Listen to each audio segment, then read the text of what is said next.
মৰমৰ ছাত্ৰ-ছাত্ৰীসকল, আজি তোমালোকৰ বাবে এটা নতুন পাঠ লৈ আহিছো। বৃত্ত সম্বন্ধীয় কালি। বৃত্ত সম্বন্ধীয় কালি এইটো কৰিবলৈ আমি প্ৰথম যেহেতু বৃত্ত কালি কথাই আছে, গতিকে বৃত্ত এটা থাকিলে তাৰ ব্যাসাৰ্ধ থাকিব। যে ব্যাসাৰ্ধ যদি থাকে, বৃত্তৰ কালিৰ সূত্ৰটো আমি জানো যে বৃত্তৰ কালিৰ সূত্ৰটো হ'ল পাই r স্কোয়াৰ। r যদি ব্যাসাৰ্ধ হয়, কালি হ'ব পাই r স্কোয়াৰ। আৰ বৃত্তৰ পৰিধি হ'ল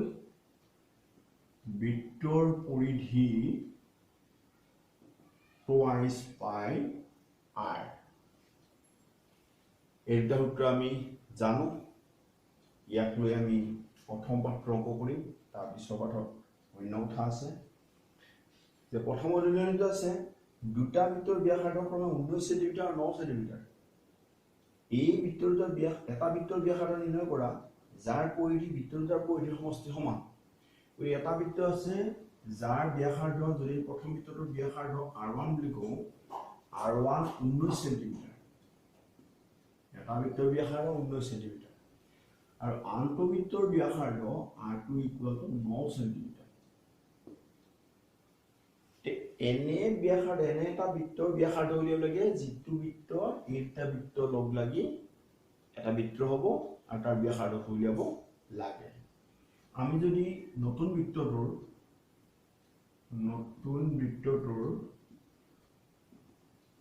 ব্যাসাৰ্ধ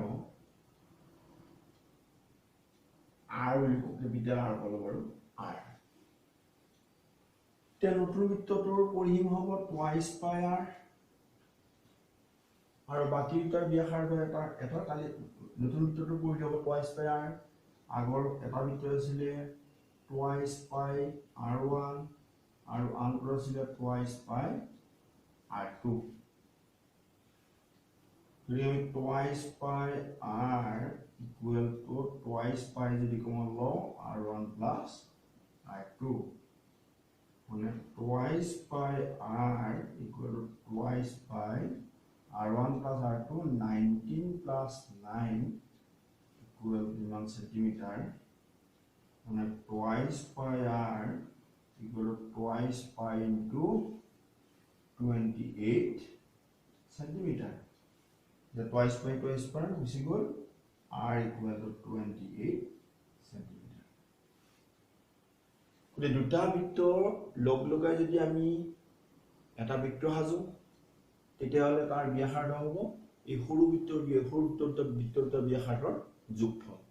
ধৰি ল'লো এইটো বৃত্তৰ ব্যাসাৰ্ধ, এটা বৃত্ত, এইটো এটা বৃত্ত, ইয়াৰ যদি পৰিধি এইখিনি ঠাই ঘূৰে, এইটো পৰিধি আকৌ এইখিনি ঠাই ঘূৰে, মুঠ যেনিবা ইমান হ'ব।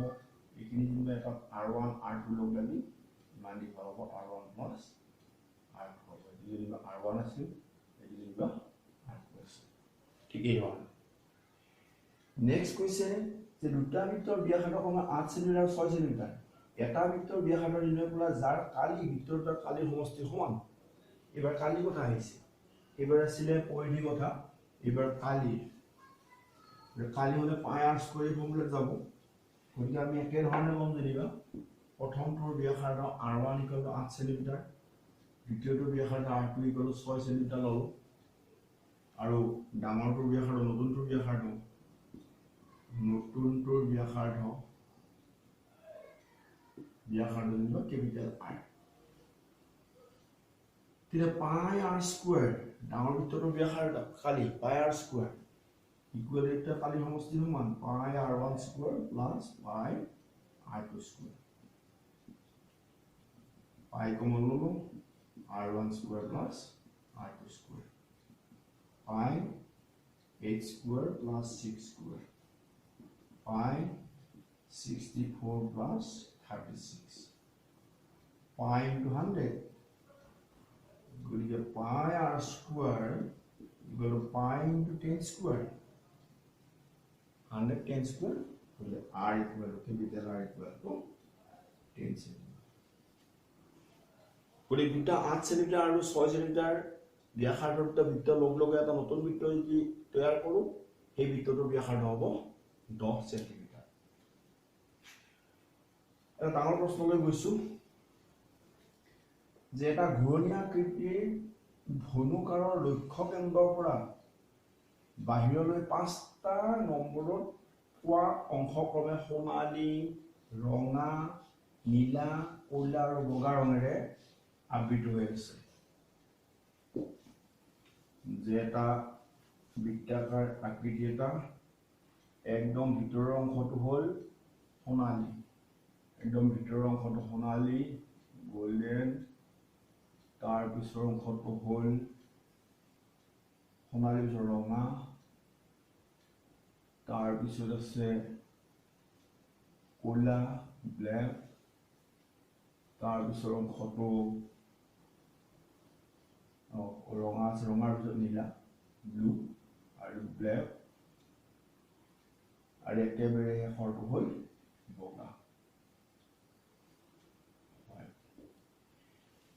এতিয়া কি কৰিব দিছে, সোণালী ৰঙেৰে নিৰ্দেশ কৰা অঞ্চলটোৰ ব্যাস, এইটোৰ ব্যাস দিছে 21 সেন্টিমিটাৰ আৰু বাকী ৰং দিয়া অঞ্চলবোৰৰ প্ৰত্যেকৰে প্ৰস্থ 10.5 আছে। ইয়ালেও 10.5, এনেকে চালেও 10.5, এনেকে চালেও 10.5, এনেকে চালেও 10.5, প্ৰত্যেকটোৰ বহলটো 10.5 সেন্টিমিটাৰ।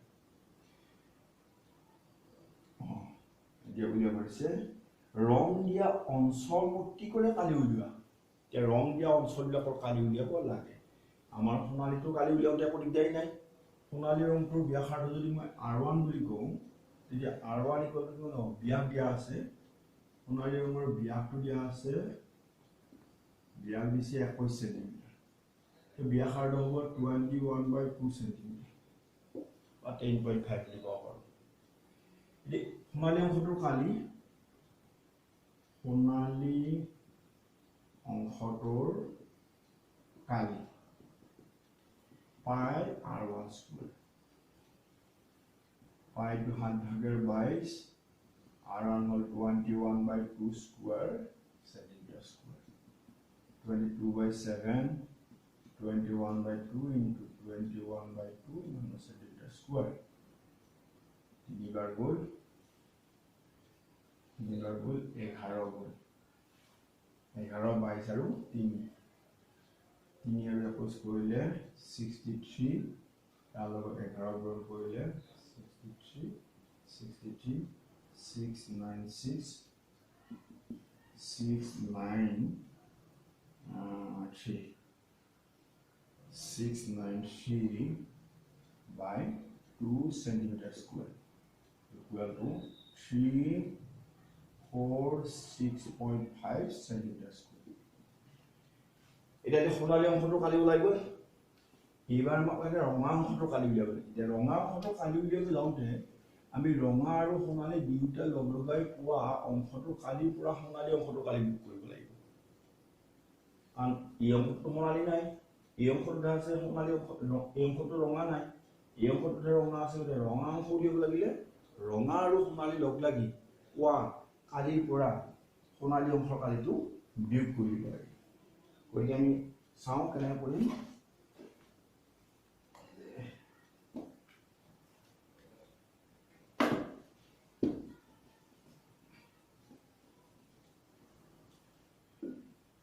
ৰঙা আৰু সোণালী অংশৰ ৰঙা যোগ সোণালী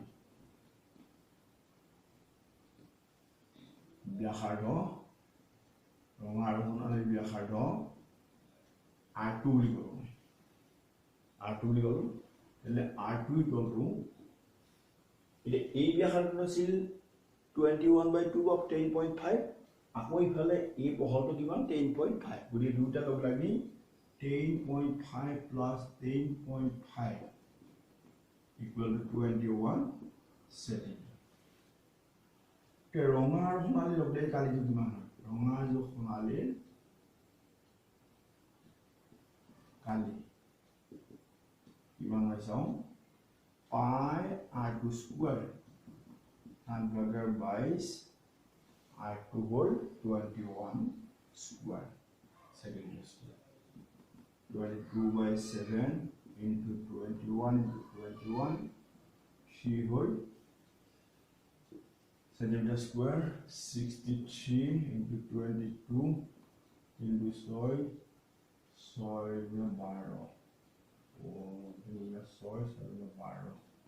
6 8 3 1 1386 centimeter square the ranga aru honari log lagi kali hol 1386 centimeter square kintu amak lage ranga onkhor kali the ranga onkhor kali uliabo lagile ei kali tu pura honari onkhor kali tu biog koribo lagile etake ranga onkhor kali ranga onkhor kali equal to 1386 minus honali onkhor kali asile 346.5 ekhini minus kori dile eto ranga onkhor kali ulai gol man pam 10 পৰা 5 গলে 5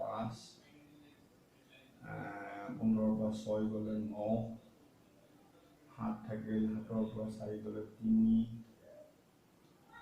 3 থাকিল আৰু ইফালে উলনি গবা 10 পৰা 8 পৰা 7 পৰা 4 গলে 3 1386 by 346.5 10 পৰা 5 গলে 5 15 পৰা 6 গলে 9 7 পৰা 4 গলে 3 1039.5 centimeter square ঠিক আছে ধৰণে আমি কি কৰিম যে এবাৰ যদি আমি নেক্সট কালাৰটো কি আছে নীলা নীলা উলিয়াব লাগিলে সোণালী ৰঙা নীলা এই আটাইটা লগ লগাই যেটো কালি পাম সেই কালিৰ পৰা সোণালী আৰু ৰঙা অংশত পোৱা কালিটো এইটো বিয়োগ কৰি দিব লাগিব বিয়োগ কৰিলে আমি এই অংশটো কালিটো পাই যাম এই ধৰণে বাকিটা অংশটো মনে কৰিবা নেক্সট মই অন্য এটা অংকলৈ গৈছো এইটো তোমালোকৰ বাকিটা অংক কৰিবা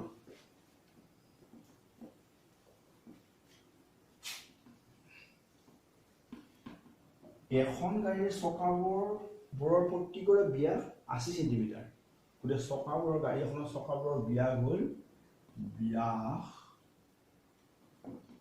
80 সেন্টিমিটাৰ তো ব্যাসাৰ্ধ হ'ব ব্যাসাৰ্ধ যদি r বুলি কওঁ 40 সেন্টিমিটাৰ দুইয়ে যাব গাড়ীখনে প্ৰতি ঘণ্টাত 60 কিলোমিটাৰ দ্ৰুতিত গৈ থাকে প্ৰতিটো চকাই 10 মিনিটত কিমান সম্পূৰ্ণ ঘূৰ্ণন অতিক্ৰম কৰিব এতিয়া প্ৰথমতে চকাটোৰ পৰিধিটো উলিয়াই লওঁ আমি চকাটোৰ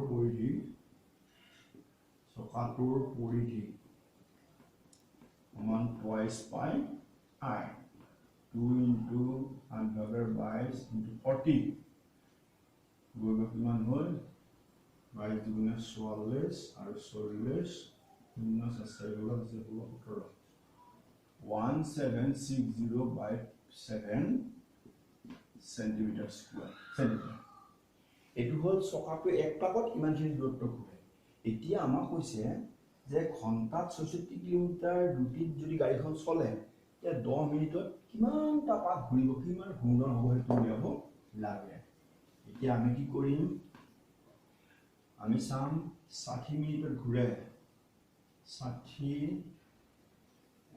মিনিটত ঘূৰে কিমান কিলোমিটাৰ 66 কিলোমিটাৰ আমাৰ যেটো অংক সেন্টিমিটাৰ আছে 66 into 10000 ইমান সেন্টিমিটাৰ কৰিব লাগে কি মিনিটত 10 মিনিটত যদি আমি চাও 66 into 10000 1 lakh divided by 60 আৰু পঠাই দিব 10 মান গল 11 হ'ল 1 1 1 2 3 4 5 সেন্টিমিটাৰ এখিনি হ'ল এই 10 মিনিটত যোৱা দূৰত্ব তে ঘূৰ্ণনৰ সংখ্যা উলিয়াব লাগিলে এইটোৰে কি কৰিব লাগিব হৰণ কৰিব লাগিব এটাকে 10 মিনিটত ঘূৰ্ণনৰ সংখ্যা 10 মিনিটৰ ঘূৰ্ণনৰ সংখ্যা 1 1 1 2 3 4 5 divided by 1760 by 7 ইমান ঘূৰ্ণন হ'ব এই ক্যালকুলেশন কৰিলে আমি ঘূৰ্ণনৰ সংখ্যাটো পাই যাম গতিকে আমি কি কৰিম 1 1 into 7 1760 এটা 0 কাটি দিলো সাইডে যদি কাটো মই সাইডে 11 কাটি দিলো 11 কাটলে ইয়াত একবাৰ গল 1 2 3 4 টা শূন্য 1 2 3 4 আৰু যদি মই 11 কাটো একবাৰ গল আৰু 66 ত 6 বাৰ এবাৰ যদি মই 4 কাটো 4 বাৰ 4 কাটলে 2500 2500 আকৌ যদি 4 কাটি দিও মই 6 2 5 into 7 হৈ গল মোৰ ঘূৰ্ণন হ'ব 6 to 5 into 7 8 5 35 7 14 17 842 47 5 ইমানটা ঘূৰ্ণন ঠিক আছে আজি ক্লাছটো মই ইমানটা সামৰিলো নেক্সট মই বৃত্ত কলা আৰু বৃত্ত খণ্ডৰ কালি কেনেকৈ উলিয়াব লাগে সেইখিনি আলোচনা কৰিম নেক্সট ক্লাছত ধন্যবাদ